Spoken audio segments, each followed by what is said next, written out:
But while they are doing that, I am going to give folks a little bit of instructions, directions, and a general overview of what we're going to be doing today. So hopefully everyone who was online, who was listening to our chatter, is not afraid to go in the water now.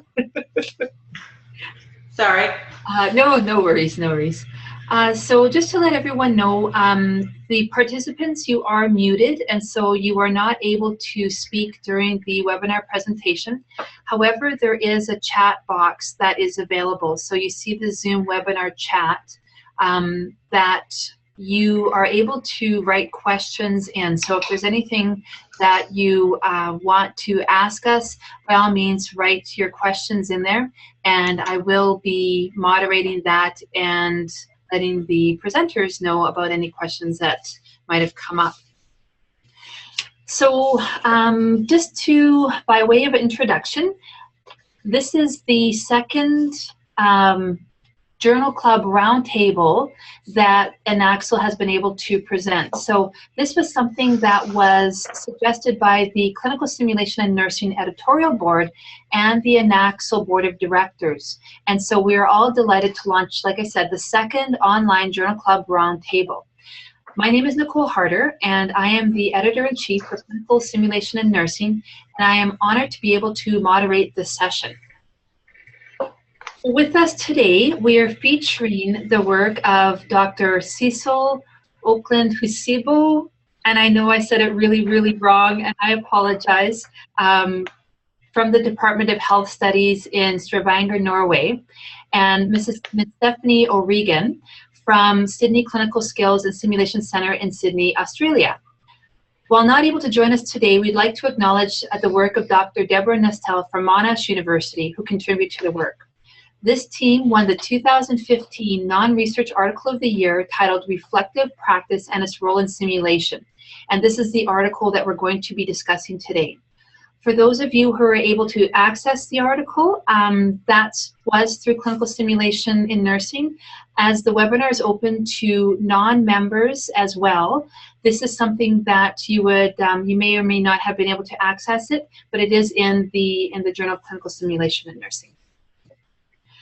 So our presenters have prepared a few slides to highlight the key points from this important work. After they've completed their presentation, I will begin the interview. So again, please take some time to find the Q&A block in the Zoom program. For me, it's just underneath my screen. There's a Q&A block, and it says Zoom webinar chat. We want you to be able to have the opportunity to engage with our presenters about their work. So please enter any questions or comments that come up, and I will be moderating these questions.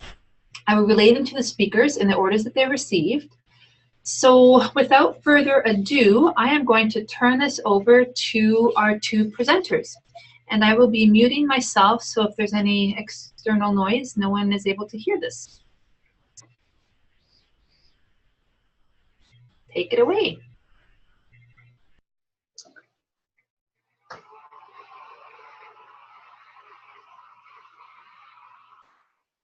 Yes, thank you for inviting me and Stephanie O'Regan to have this presentation today. And I hope that the audience can see my PowerPoint presentation.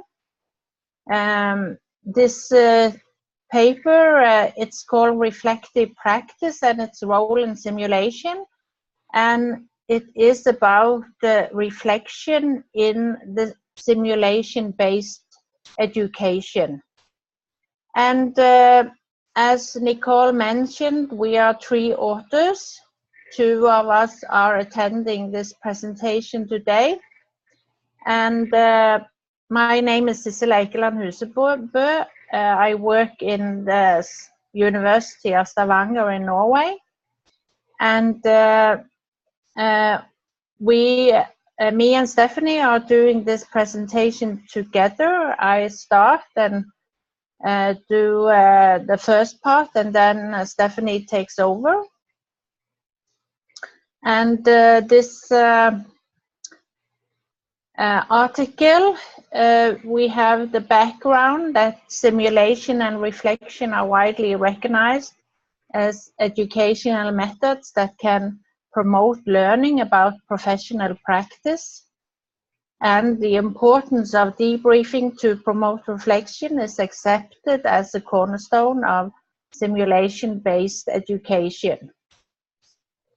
Theory supporting reflection is not well studied, and there is insufficient evidence to support any single debriefing strategy providing better learning outcomes.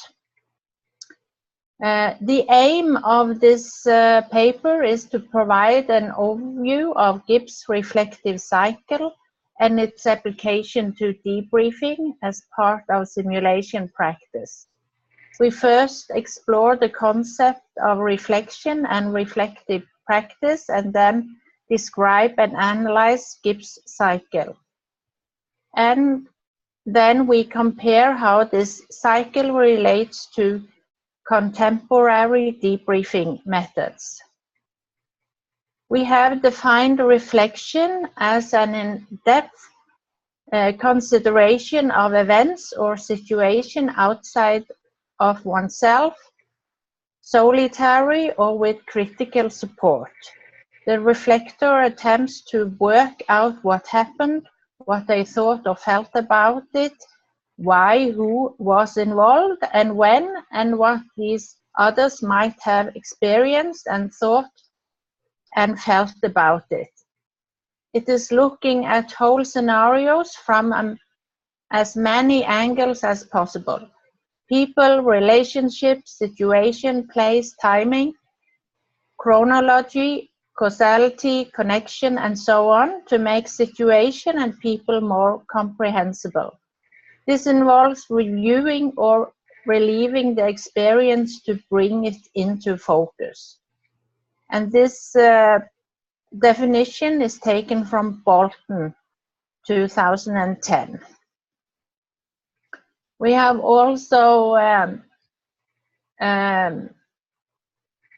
taken in the work of Moon from 2013 that has identified characteristics of reflective practice as involving cognitive processes and a strong critical element, reviewing and reconstructing ideas with the aim to improve practice, aiming for self-development, and having emotional involvement.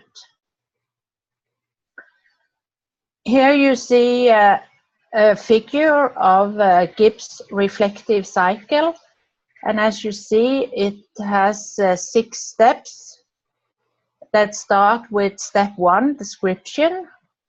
What happened? Do not make judgment yet or try to draw conclusions, simply describe. And then we move to step 2, feelings. What were your feelings? What were your thoughts?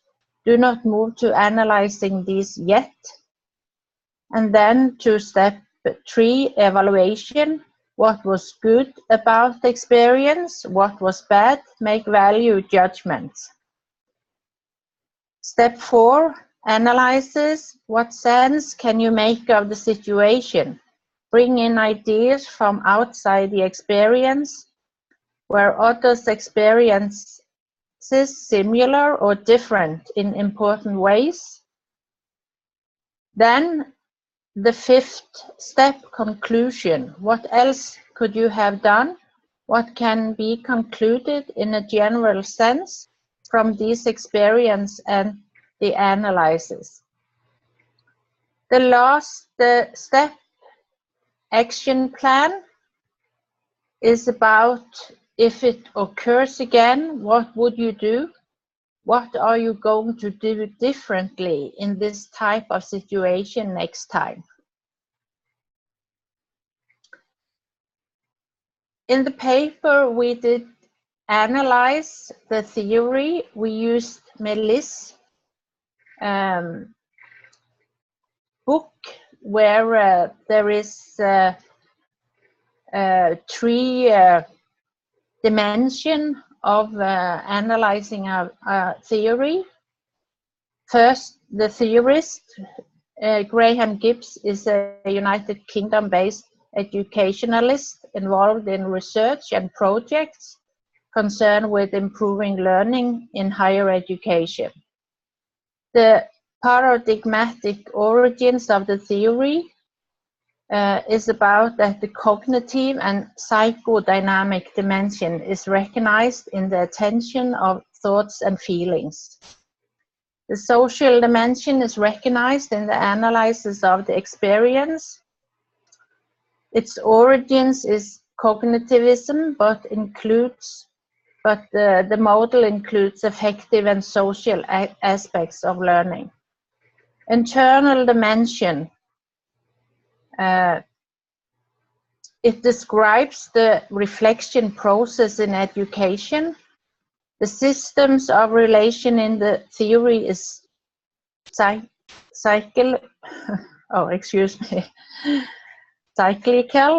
The starting point of the reflection process is defined.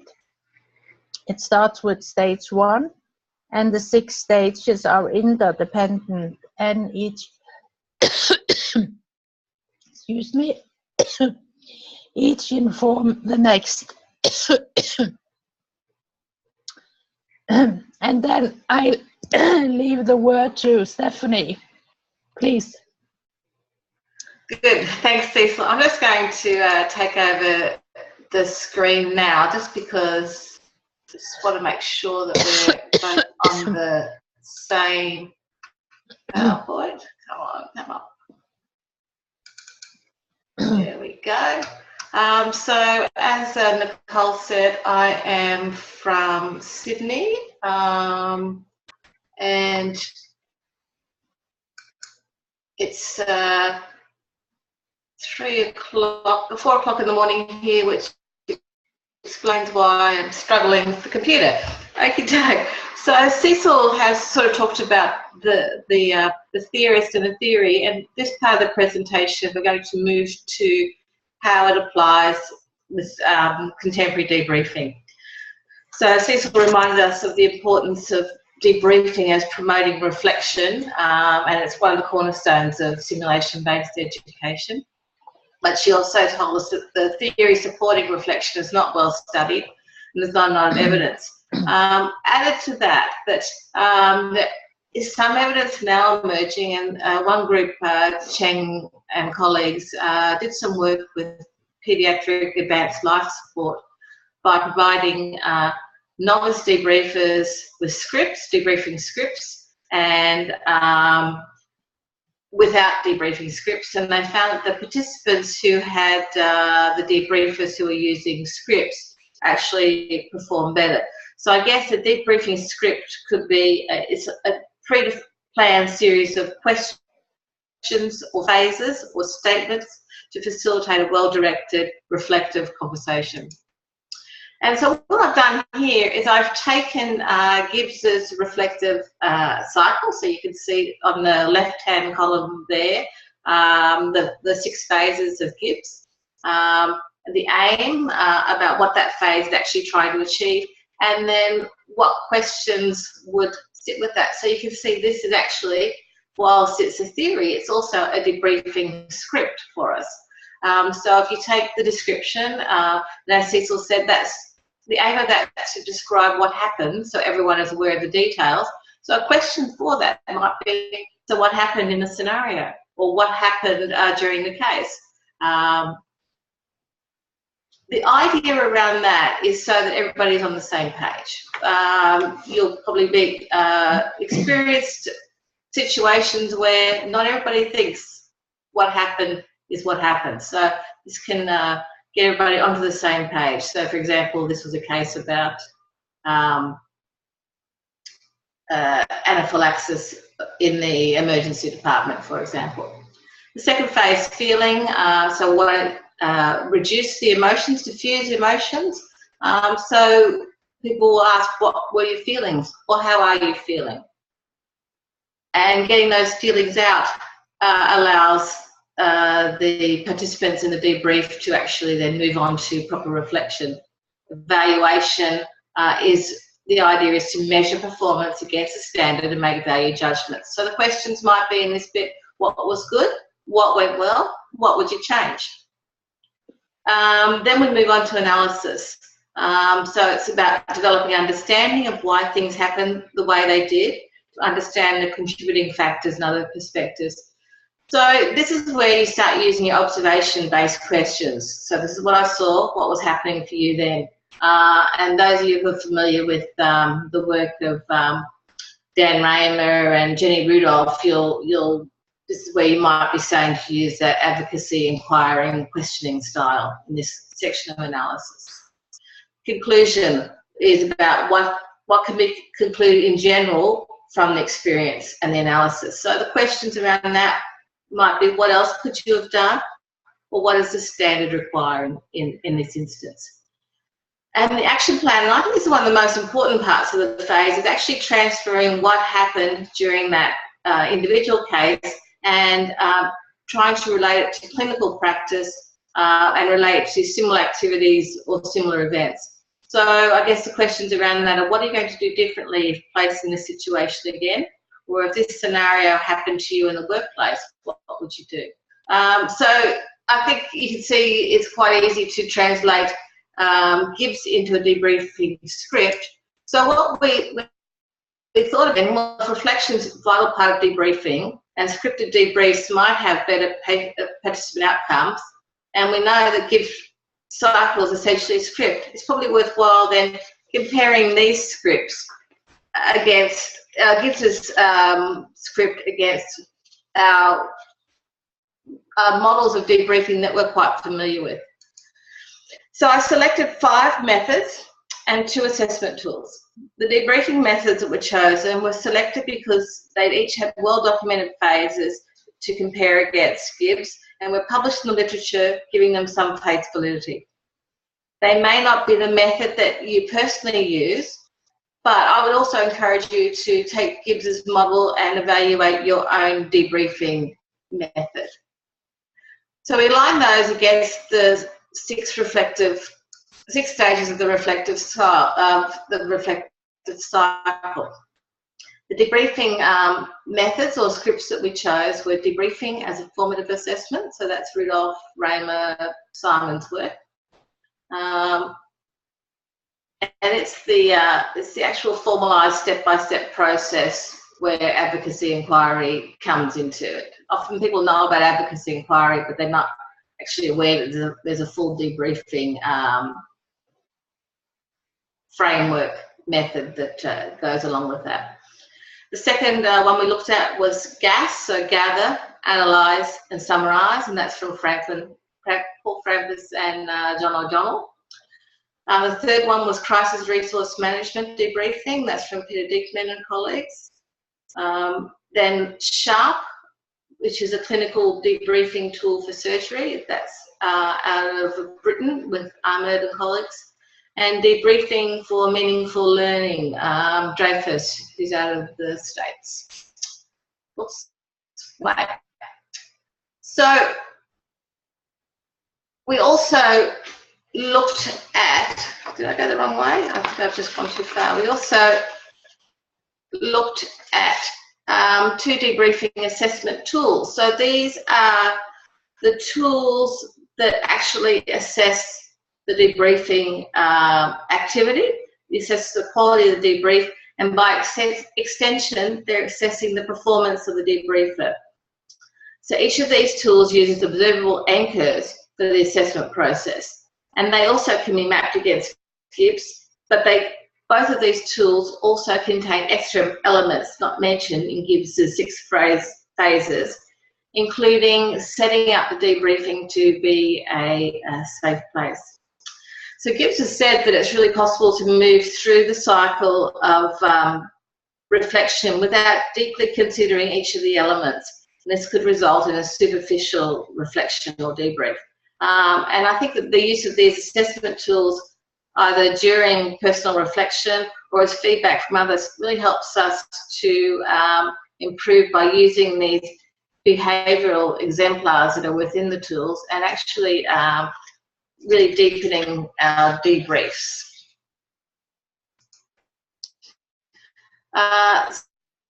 So section of the OSAD tool, and you can see that a poor performance, which is on the left, and on the right, number 5 are examples of high performance during a debrief. You can see that they're actually anchored to behaviours. So on the first one, the approach on the poor approach would be confrontational, judgmental, and a really good approach would be establishes and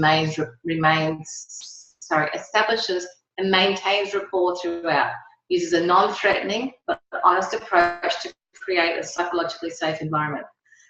You can also see down on the left of this, there are 8 components that they're looking at, and 6 of those map very well to the Gibbs reflective model. And here I've taken out those 6 elements and mapped them against Gibbs. So you can see that in the OSAD tool, they talk about the environment, explaining the purposes of the debrief and clarifying the objectives, which is Gibbs's description, right through to the strategies for improvement, so the action plan.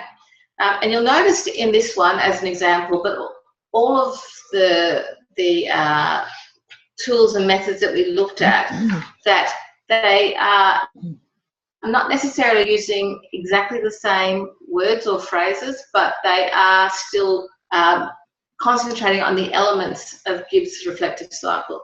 So, for example, in the gather, analyse and summarise model, the GAS model from Paul Frampus and John O'Donnell, they only have 3 phases, but actually each of those 3 phases links to 2 phases within Gibbs' reflective cycle. The other thing we notice is that often feelings and descriptions are flipped. A lot of debriefers feel that it's important to actually get the feelings out front and centre before they move on to the description, so that seemed to be a common thread running throughout.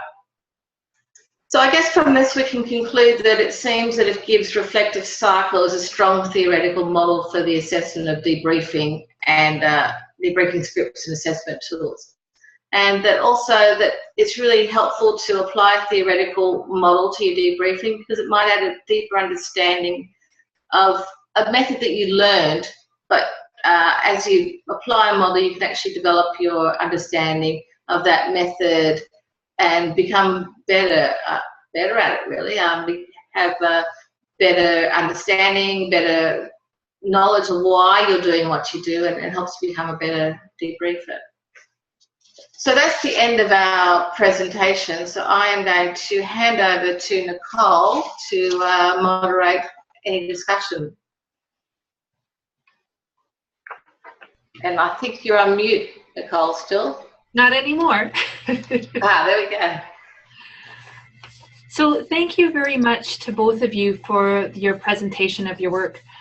So speaking about your work, I just wanted to ask you if either of you could let me know where the idea for this article began. And the reason I ask is because, as you indicated in your article, you initially had over 20, 25 some odd debriefing models that were available to, or that people are using in simulation, and this was already a couple of years ago, so I'm sure there are more since then.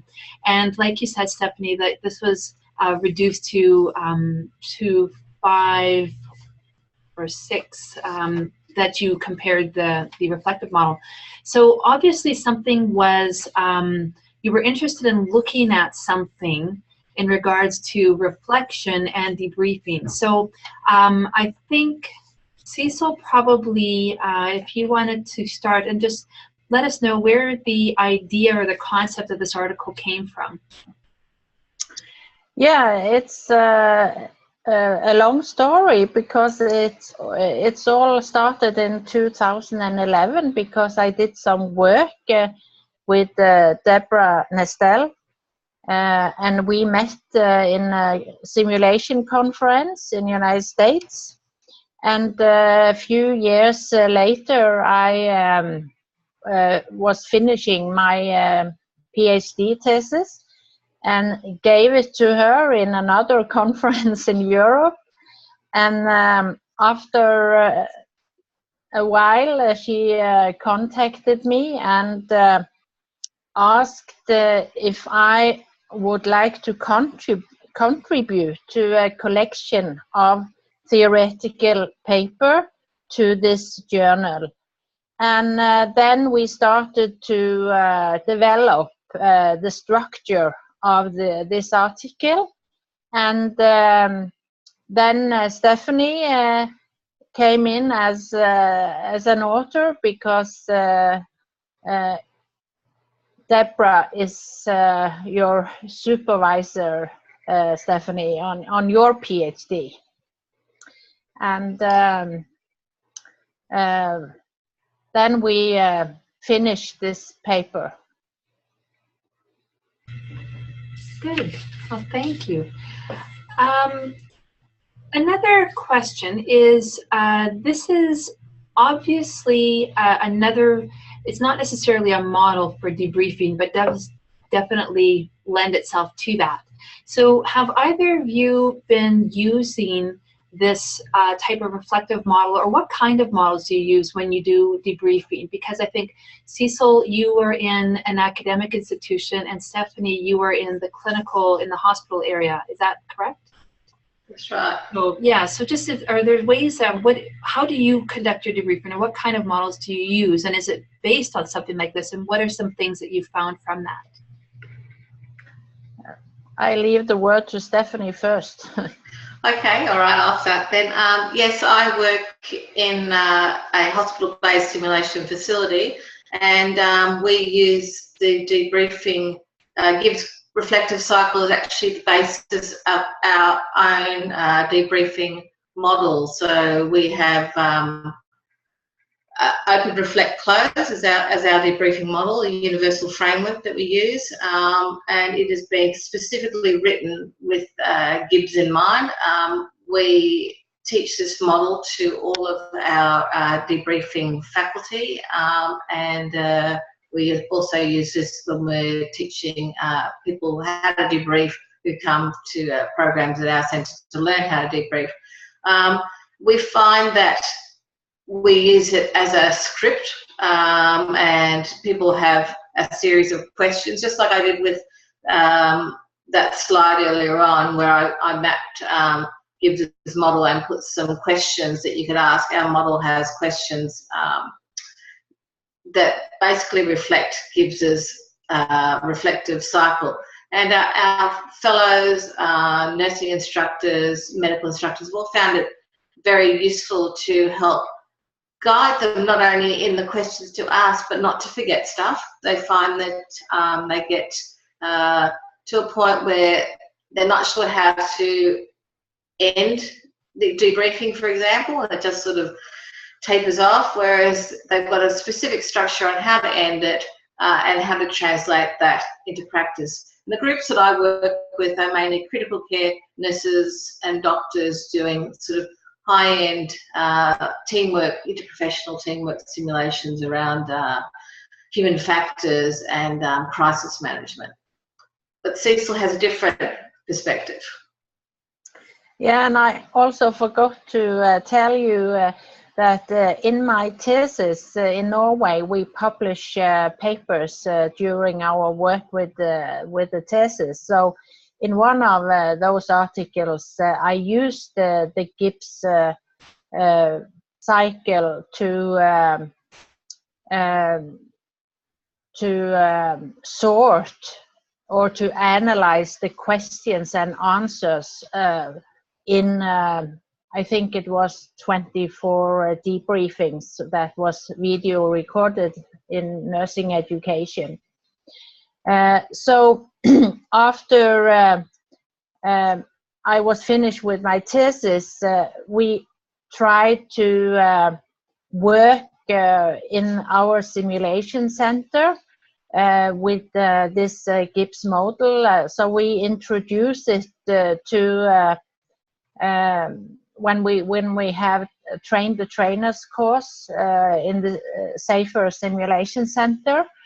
But we also have this model as a part of our supervisors to the bachelor nursing students in clinical practice. So we encourage them to use the same model. So the nursing students should have the same way of doing the debriefing or the reflection, both in the simulation center and in clinical practice. And they also use not this model, but a very similar model when they write the reflection in the clinical practice. Good, thank you. There's a question from someone. And so if anyone else has questions, again, I just encourage you to use the chat box. So the question is this: have you used this type of reflective model as a written assignment for debrief versus verbal, and not negating or suggesting that the verbal is not done?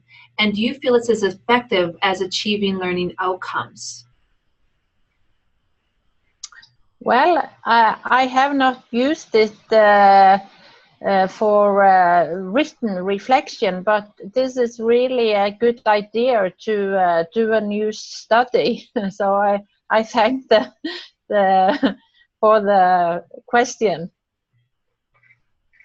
I'm the same. I haven't used it, but I know that was one of the intentions of Gibbs, was that people could actually model and actually sit down and reflect themselves using the model to guide their own self-reflection and write a report on that. And I know that there are universities in Australia who are doing self-reflective written pieces, but I don't have any experience with it because of the group that I currently work with. Yeah, and in the article I cite a lot of article that has used Gibbs to support the process of reflection. For example, in interprofessional patient-centered care and nursing, dental hygiene education, and many more. So in the papers that are in the reference list, you will find a lot of studies that have used Gibbs model to do written reflection. As an aside, I think I was sharing with both Cecil and Stephanie when we were meeting about this presentation, is that for myself, this is something that we have a reflective simulation, for lack of a better word, the very first day, the very first year that they're in nursing, and we do use the Gibbs model because it is so easy to follow, and we do have our students have a written component to that, and even though we don't specifically lay it out, it definitely, the questions we ask of the students definitely follow the model. They just maybe don't know that they're following that. And I think this individual is doing this as part of her PhD, so that will be definitely exciting to see. Another question for the two of you is, this is from Shannon Parker. I use Kim's critical reflective inquiry model in clinical practice with my students, but have not used this during my simulation debriefing. So the question is if you are familiar with the Kim's model, and if so, how would you say that it compares to Gibbs' work? I'm not so my sure. short answer is I don't know it. So I don't know, but I think that Gibbs lends itself well to do a self-comparison of any model you're using to see whether there actually are gaps within the model or not. Mm-hmm. And I think with the work that you have done in this article, you make it very easy to do that. And so you've taken the other models, the other debriefing models, and you sorted out the phases of the models and compared it to Gibbs. And so, like you said, I think it would be very easy for someone to take whatever model they are using and see how it fits in with that. We have another question. So from the reflective checklist that was suggested, do you create this checklist individual to each simulation, or is it a general set of questions like mentioned for the models? Oh, I can tell you how we use it. We use it as a script for the debriefing, and of course you have to adjust it to each debriefing, because each I think each debriefing are so different, but you can use it as a structure during the debriefing to make sure that you highlight or put attention on the students' feelings, for example, and so on. Yeah, it is a general script, but one of the things that I've noticed is that you can, like it says, so this case was, you can actually, if you're using scenarios over and over again, you can pre-plan a lot of that debriefing in advance. So you can write the learning objectives for this scenario were, and it was a case about, and just put those in, dot, dot, dot in those spaces. I had a play for a little while because I've sort of got to the point where I think that you almost could debrief a case without actually watching it by using proper reflective questioning. And so we actually built some pre-scripted debriefs based on the learning objectives for some scenarios and tried them out. We did let our debriefers actually watch the scenario, but it was just to see whether you could actually script it beforehand without having even seen the case. And it actually worked out reasonably well. So we wrote things like, it was around a case around allergic reaction. So we wrote things like, adrenaline was given in this case. What were the prompts that made you choose to use adrenaline when you used it? So there were things that we knew would happen all the time in this scenario, and we had it pre-scripted, and it worked quite well. But I guess at its core, it's a set of general guidelines and questions that you can use that will be generic enough to pretty much fit into any debriefing that you're using, and will push you through the cycle so you don't forget anything.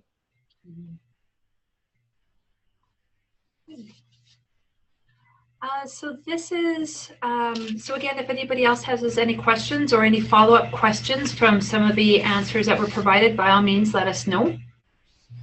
So what do you hope the impact of this article will be, or of this publication will be, to the area of debriefing or in simulation in health professions education?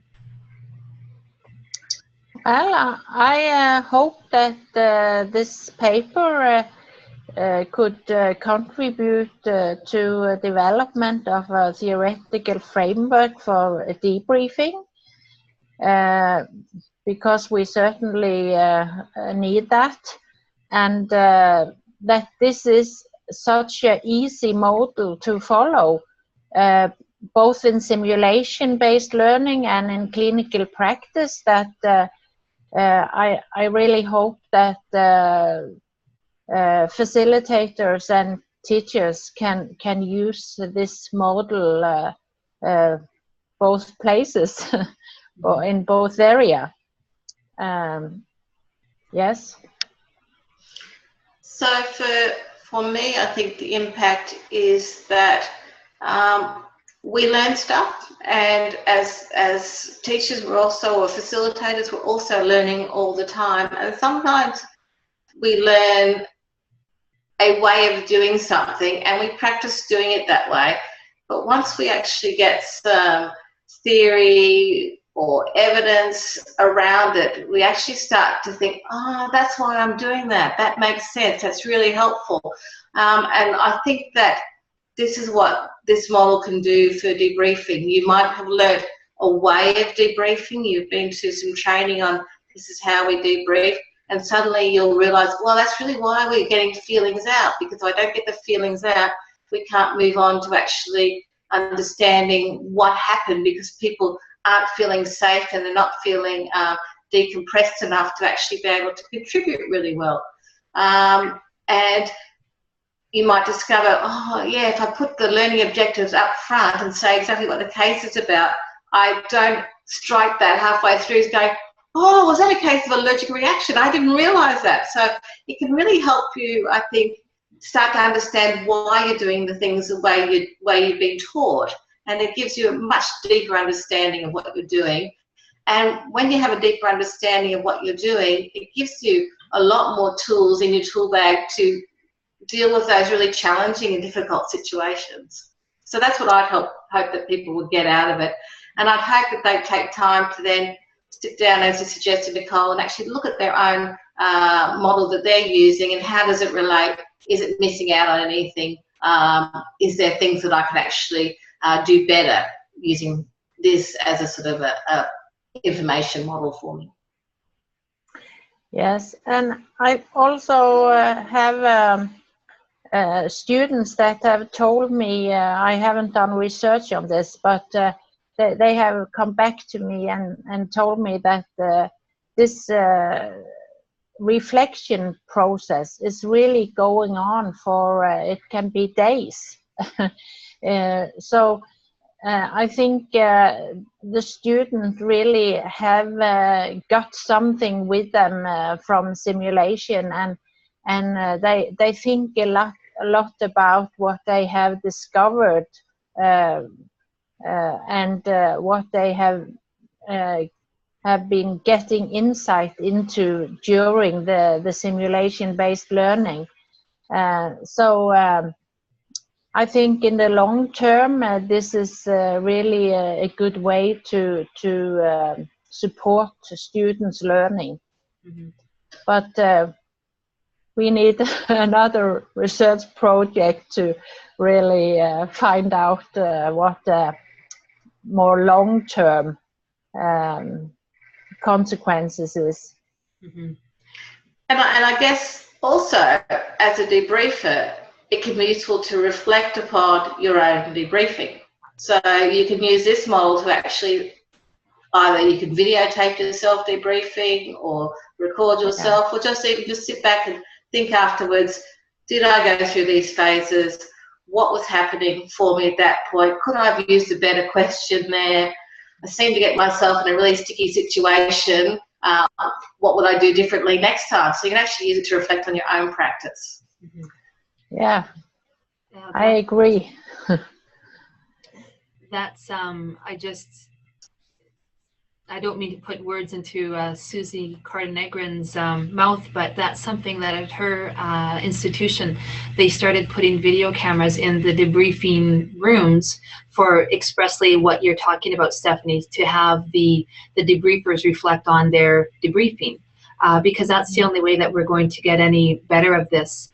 And to tie it back to some of the earlier things you said, with scripted debriefings, with novice debriefers, again, this is something that they sometimes might do in isolation, and again, this is the only way that they're going to be able to improve is if they have a script and then with some experience and with feedback from experienced debriefers to work through that.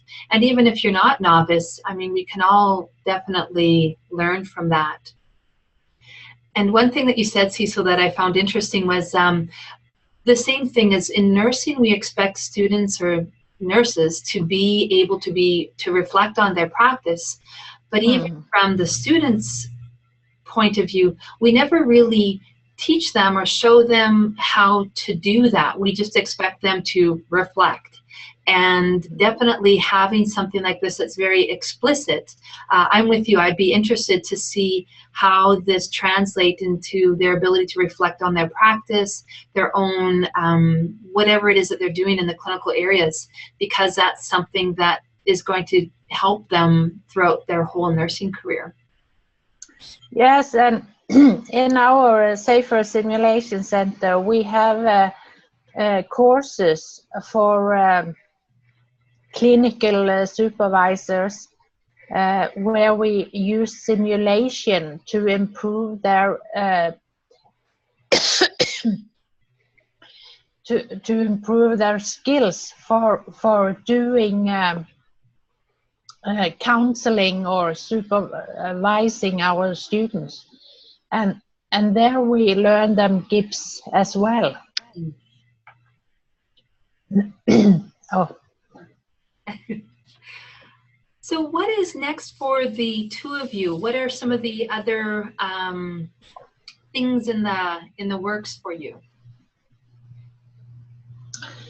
Yes, I have several simulation projects going on, both here in our university, but I also have a part-time job in a university college in the eastern part of Norway, and we will start with 2 new projects in simulation. And we also have a good collaboration here in Stavanger with Lærdal Medical, so we will start a new research project with them. So we have a lot of ideas and we have a lot of plans in the future. And maybe put GIPS into it. So for me, as Cecil said, the way that I got involved in this was a PhD student, and my doctoral studies are around observer roles in simulation. So that's sort of where I'm sitting at the moment. And part of, I guess, the things that we've found out about observer roles is that to be satisfying, so this is the person who's watching the simulation or is involved in the simulation in a role that's other than their own. What people are finding is that they need to also be in the debrief as observers, so from their role as participating as observers, but being able to comment on what happened in the debrief so that they feel like they are actually part of what was going on. And as we've been sitting here, I've been thinking, is there a role for me to have some of the observers thinking about the Gibbs cycle as a written reflection based on the question we had earlier on about written reflection? So I'm just going to put that in my back pocket for the moment, but it may well come up. But we also, at our centre, are involved in the Masters of Critical Care simulation subject for doctors, postgraduate doctors, and certainly we are spending quite a bit of time getting them to appraise simulation in general and debriefing in particular, and they spent some time learning about debriefing. And we're looking at doing some research around that, about where they're at when they come in and where they finish. And the third area we're also looking at is around algorithms and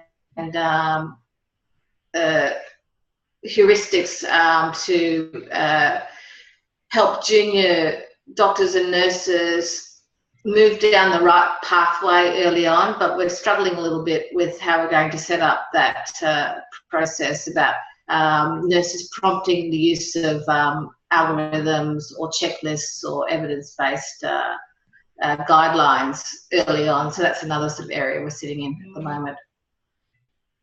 That sounds exciting. And that's, like you said, Stephanie, when I talk with others, that's when I end up starting to write down all these little notes and think about this, think about that. It never ends. That's right.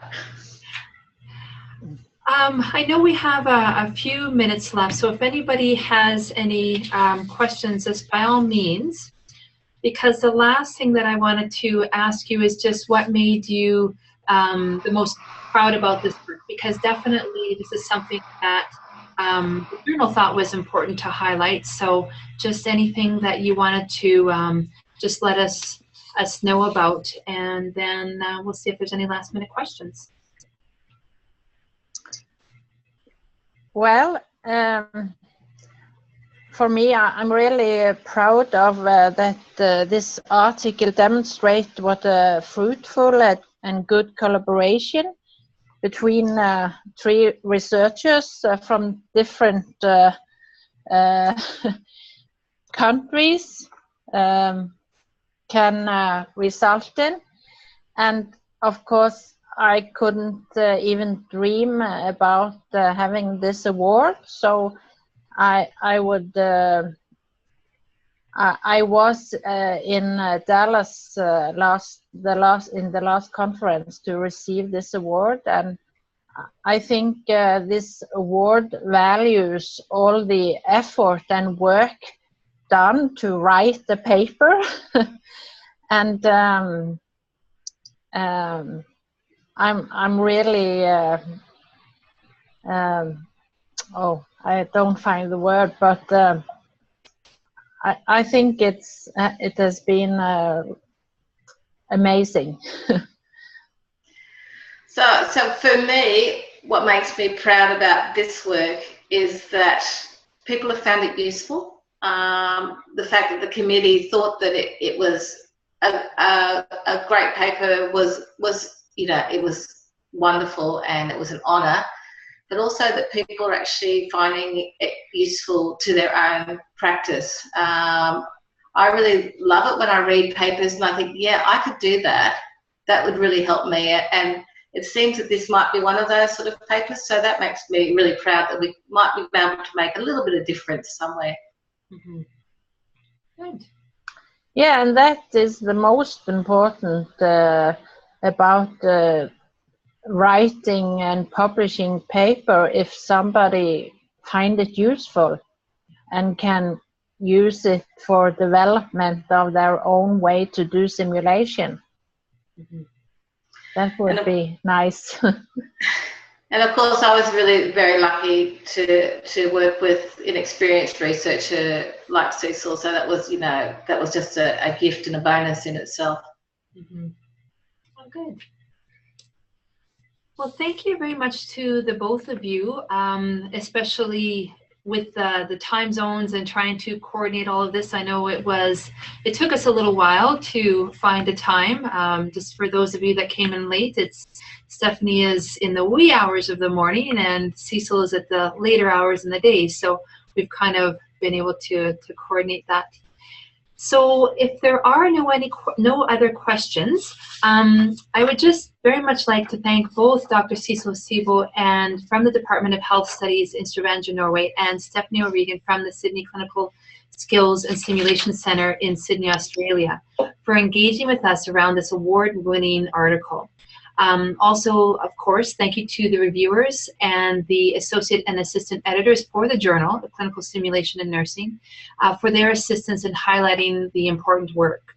And to thank the INACSL Board of Directors and the support that we had today from INACSL to be able to help us provide this kind of webinar for our members and for their commitment to advancing the science of healthcare simulation in nursing. For me, this roundtable has been very informative and inspiring, and I really appreciated the opportunity to chat with the two of you and take this work and make it more, give it a little bit more life and see the applicability of this. And I'm sure that our participants also have a lot, we gave them a lot to think about. Just to let folks know is that we are going to be archiving this Journal Round Club, this Journal Club Roundtable. So this will be available by going to inaxl.org, and you can visit the store, and it's free. Feel free to share it with anybody that you want, spread the word, and we will be having another roundtable, Journal Club Roundtable, probably after the annual conference in June in Washington, D.C. So if there's nothing else, I'd like to thank everyone for joining us today and to hopefully enjoy the rest of your day.